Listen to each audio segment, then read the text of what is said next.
So hey guys, welcome back my YouTube channel. कैसे हो आप सब? आई होप मेरी लाइफ में है। आई होप आप सब लोग बहुत ज़्यादा। यहाँ पे बात करने वाली हूँ बच्चों के टेंट्रम और ज़िद को कैसे हैंडल करें, क्योंकि ज़्यादातर माँ बाप होते हैं, रिश्तेदारों के यहाँ जाते हैं या कहीं भी जाते हैं तो उनके बच्चे इसी तरीके से टेंट्रम में एंड जिद करने लगते हैं, जिसकी वजह से उनके माँ बाप को बहुत ज़्यादा एम्बेरसमेंट फील करनी पड़ती है और बहुत ज़्यादा एम्बेरस हो जाते हैं लोगों के सामने कि उनका बच्चा इस तरीके से हरकत कर रहा है और उसके ऊपर फिर चिल्लाते हैं, गुस्सा करते हैं, मारते हैं। तो इस तरीके से आपको नहीं करना है और आपके बच्चों को किस तरीके से हैंडल करना है, उनके ज़िद को, टेंट्रम को, मैं आपको इस वीडियो में बताऊंगी। तो चलिए बच्चों को कैसे हैंडल करें। बच्चों को जब भी बच्चे ज़िद करें, मे बी टॉय, चॉकलेट या किसी भी कोई इस तरह की चीज़ के लिए जो उनके लिए नुकसानदेह है, और मतलब कि कोई भी ऐसी चीज़ जो आप नहीं देना चाहते हैं, क्योंकि बच्चे ज़्यादातर होते हैं कि जो चीज़ जिस चीज़ के लिए आप मना करोगे वो उसी चीज़ की ज़िद करेंगे। तो इस तरीके से हम बच्चों की टेंट्रम जिद करेंगे, लोटेंगे ज़मीन में, हाथ पैर पटकेंगे, कहीं दीवार पे सर मारेंगे, कहीं गुस्सा करेंगे, कहीं आप ही के बाल नोचने लगे है ना, आप ही को मारने लगे उल्टा पलट के। इस तरीके से बच्चों के फिर आपको गुस्सा आने लगता है, फिर आप उसी तरह रिएक्ट करने लगते हो बच्चों की तरह कि उसको फिर मारने लगते हो, आप उसी की तरह उसी के लेवल पे उसको चिल्लाने लगते हो। जिस तरीके से वो आपके ऊपर गुस्सा कर रहा है उस तरीके से आप भी उसके ऊपर चिल्लाने लगते हो। इस तरीके से अपने आप को कैसे कंट्रोल करना है और अपने बच्चों की टेंट्रम में जिद को कैसे कंट्रोल करना है वो मैं आपको इस वीडियो में बता रही हूँ। सबसे पहले आपको क्या करना है, सबसे पहले आपको जब भी आपका बच्चा जिद कर रहा है तो आप चुपचाप शांत बैठ जाना, आप कोई भी रिएक्ट नहीं करना है। जब भी आपका बच्चा हाथ पैर पटक रहा है, सर मार रहा है दीवार में, मारने दीजिए। हाथ पैर पटक रहा है, पटकने दीजिए। जो कुछ भी कर रहा है, जो उसकी जिद मनवाने की जो एक्टिंग है वो कर रहा है, करने दीजिए। आप चुपचाप देखते रहिए। जब आपको आई कांटेक्ट करना है उसके साथ और बस उसको देखते रहना थोड़ी देर बैठे बैठे, और जितनी देर वो कर रहा है ये टेंट्रम जिद जो भी चीज़ कर रहा है उसको देखते रहिए, बस चुपचाप बैठे रहिए, कुछ मत कहिए, कुछ गुस्सा करने की ज़रूरत नहीं है, कुछ बोलने की ज़रूरत नहीं है।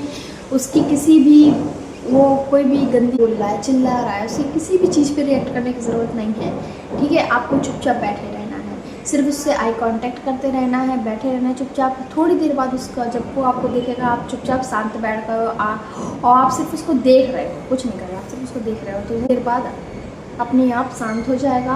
जब भी वो शांत हो जाए उसको अपने पास बैठाइए, उसको प्यार करिए, उसको किस करिए और उसको प्यार से समझाइए हाथ फेरते हुए कि ये तुम्हारे लिए गलत था, इसलिए मैं नहीं दे रहा था, इस तरह से नहीं करी जाती, ये गलत होती है। उसको जिस चीज़ से मतलब कि तुम्हारे लिए गलत है तो इसलिए मैं मना कर रही थी या मना कर रहा था, तो इसलिए हम नहीं दे सकते। उसको प्यार से समझाइए, वो ज़रूर आपकी बात समझेगा।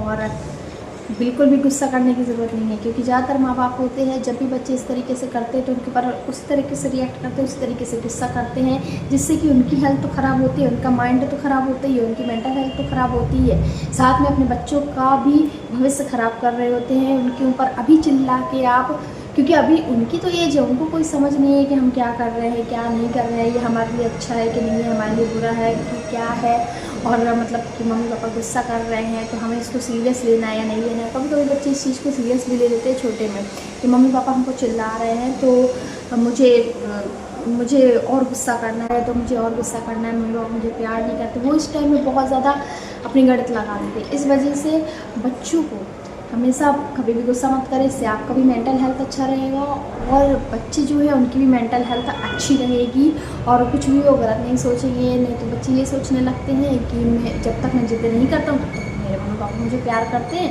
जहाँ से मैं जिद करना स्टार्ट करता हूँ तो मेरे मम्मी पापा मुझे गुस्सा करने लगते हैं, लगता है मैं अच्छा नहीं हूँ या मेरे मम्मी पापा अच्छे नहीं हैं या क्या कहते हैं मतलब मुझे प्यार नहीं करते। इस तरीके से बच्चे अपनी गलती जोड़ने लगते हैं। तो अपने बच्चों की हेल्थ अच्छी करने के लिए उन पर गुस्सा ना करें, उन पर हाथ ना उठाएं, उनको मारें नहीं, शांति से समझाएं, आई टू आई कॉन्टैक्ट करें, जिससे कि बच्चे आपको समझेंगे। और फिर जब वो शांत हो जाए तो उसको अपने पास बैठाइए, प्यार करिए, उसको उस चीज़ रीज़न के बारे में बताइए किस कारण से मैं उसको नहीं दे रही थी, वो चीज़ नहीं दे रही थी या वहाँ जाना सही नहीं है। और सीरियसली वो आपकी बातों को ज़रूर समझेंगे और ज़रूर जिद करना छोड़ देंगे और आपकी भी मेंटल हेल्थ अच्छी रहेगी, आपके बच्चे का भी health and physical health, mental health बहुत अच्छी रहेगी। और इस तरीके से अपने बच्चों के टेंट्रम को हैंडल कर सकते हैं। तो आई होप आपको मेरा ये जो नुस्खा है टेंट्रम हैंडल करने का, जो बात मैंने बोली आपको, अगर वो आपको अच्छी लगी हो, समझ में आई हो, आप कर रहे हो अगर अपने बच्चों के साथ तो बहुत अच्छा है, अगर नहीं कर रहे हो तो ज़रूर करके देखिए। ज़रूर फ़ायदा मिलेगा, क्योंकि मैं भी इस चीज़ से गुज़र चुकी हूँ और बोलूँ कि मैं गुज़र ही रही हूँ, क्योंकि मेरा बच्चा अभी 2 से 3 ईयर की एज पे चल रहा है, तो मेरे साथ भी ये हो रहा है। बट मैं उसकी जो टेंट्रम्स होते हैं ना, उनको बहुत अच्छे तरीके से हैंडल कर लेती हूँ। हाँ, कभी-कभी मुझे भी गुस्सा आ जाता है, बट नहीं, उस टाइम मुझे अपने गुस्से को बहुत ज़्यादा कंट्रोल करना पड़ता है। बिकॉज़ क्योंकि मैं भी थोड़ा-सा वैसे मैं गुस्सा नहीं करती हूँ, लेकिन ज़्यादातर मुझे बहुत ज़्यादा गुस्सा आ जाता है, क्योंकि गलत बातों पे मुझे गुस्सा आ जाता है कि अगर मैं किसी चीज़ को मना कर रही हूँ तो वो उसी चीज़ को करता है। और इस बच्चे होते ही हैं कि माँ बाप जिस चीज़ को मना करते हैं वो उसी चीज़ को करते हैं। तो मुझे बहुत ज़्यादा गुस्सा आ जाता है अगर मैं किसी चीज़ के लिए मना करती हूँ, लेकिन फिर मुझे उस चीज़ को, अपने गुस्से को कंट्रोल करना पड़ता है कि नहीं, उसको तो समझ है नहीं है, बट मुझे तो समझ है ना। मुझे गुस्सा नहीं करना है उसके ऊपर, तो उसका भविष्य ख़राब नहीं करना है। अगर मैं अभी उसके ऊपर गुस्सा करूँगी, उसके दिमाग में बहुत बुरा असर पड़ेगा इस चीज़ का। इसलिए मुझे अपने गुस्से को कंट्रोल करना पड़ता है, और जो चीज़ वो कर रहा है उसको मैं शांति से देखती रहती हूँ, बैठे-बैठे सुनती रहती हूँ, क्या कर रहा है, कैसे मार रहा है, पीट रहा है। बस वो जब वो शांत हो जाता है, देखता रहता है मुझे कि मम्मी कुछ रिएक्ट नहीं कर रही हो, फिर वो आता है मेरे पास बैठता है। फिर उसके बाद मैं उसको अच्छे से किस वगैरह करके और प्यार से समझाती हूँ कि बेटा ये गलत है, तब वो ज़रूर मानता है और मुझे भी उल्टा रिप्लाई मिलता है, मुझे भी किस करता है। फिर मुझे बहुत अच्छा लगता है कि वो समझ गया है। बट जितने टाइम वो टेंट्रम करता है, उतने टाइम अंदर तो गुस्सा रहता है, बट हम उसको बाहर नहीं निकाल सकते हैं, क्योंकि बच्चों के ऊपर इसका बहुत बुरा असर पड़ता है। इसलिए अपने गुस्से को कंट्रोल करिए और बच्चों को टेंट्रम को इस तरीके से हैंडल करिए, ठीक है। तो चलिए, मिलती हूँ अपनी नेक्स्ट वीडियो में, तब तक के लिए bye bye and love you all.